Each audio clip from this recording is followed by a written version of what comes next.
Marin Ashworth felt the shift before she understood it, standing at the glass entrance of Solvane Systems with her keycard held out like an offering, watching the reader flash a cold, unblinking red instead of the familiar green pulse she'd triggered 10,000 times before. The young guard at the desk, barely out of training and clearly uncomfortable with confrontation, mumbled something about a system update and avoided her eyes entirely, so she simply turned on her heel and walked around to the loading dock entrance, her low heels tapping out a rhythm of quiet, practiced patience against the pavement. Upstairs in her cramped corner workstation, a faded index card was still taped to her monitor, reading, "You built this from nothing, remember that." In handwriting she barely recognized as her own from a sleepless night back in 2019 when the entire client-facing platform had gone dark at 2:47 a.m., and she alone had coaxed it back to life before sunrise. Nobody in that building had ever known she was the one who wrote the core synchronization engine that every department relied on daily. The invisible architecture humming quietly beneath layers of rebranded dashboards and executive buzzwords that men in expensive blazers took credit for in quarterly investor calls. By mid-morning, she'd already caught a cascading failure buried 3 layers deep in the authentication service, flagged it in a private engineering log that almost nobody ever bothered to read, and patched it silently before her coffee had even cooled, the way she'd done hundreds of times before without applause or acknowledgement. At exactly 8:40 a.m., a calendar notification arrived from the CEO's assistant with the sterile subject line, "Organizational Realignment Mandatory," addressed not to Marin by name, but to the impersonal label, "Team Member," a small cruelty she noticed immediately and chose not to react to.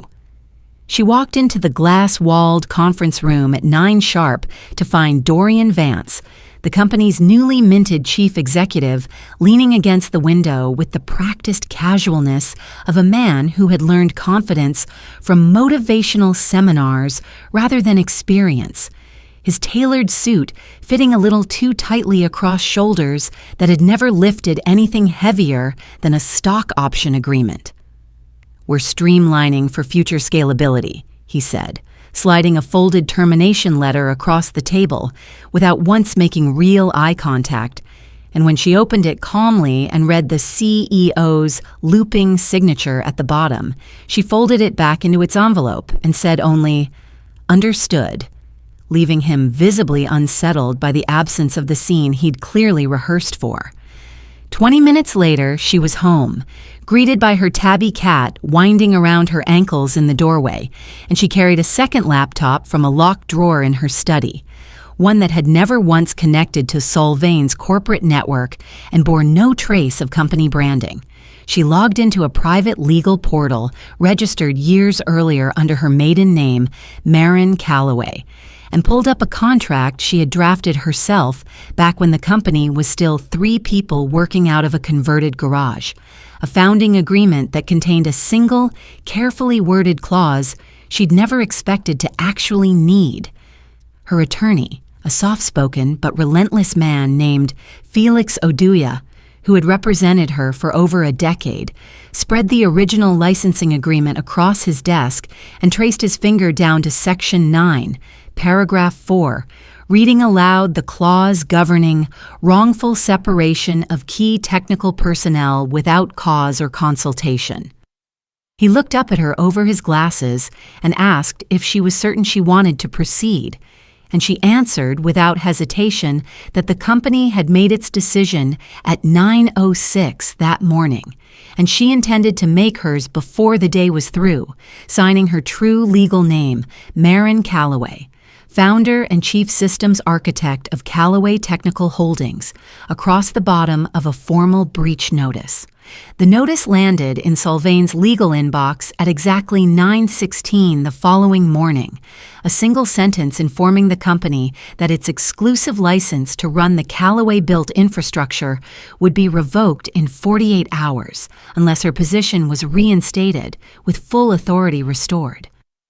Within the hour, the building was in chaos, junior staff whispering the unfamiliar name Calloway across cubicles, while a nervous intern named Priya finally recalled that an old internal training document she'd stumbled across during onboarding had been authored under that exact name, a detail that made the room go suddenly, deathly quiet. By Thursday morning, the platform had begun failing in small, ominous ways, dashboards returning blank fields where live client data should have appeared, and biometric authentication systems locking down entirely because the encrypted master key had been tied to Marin's own retinal signature from the very beginning. Dorian stormed into the emergency war room reeking of cologne and panic, demanding his engineers simply override it, only to be told flatly that nobody could override a kill switch embedded inside intellectual property that legally belonged to someone else, someone he had personally walked out of the building without ever letting her log out.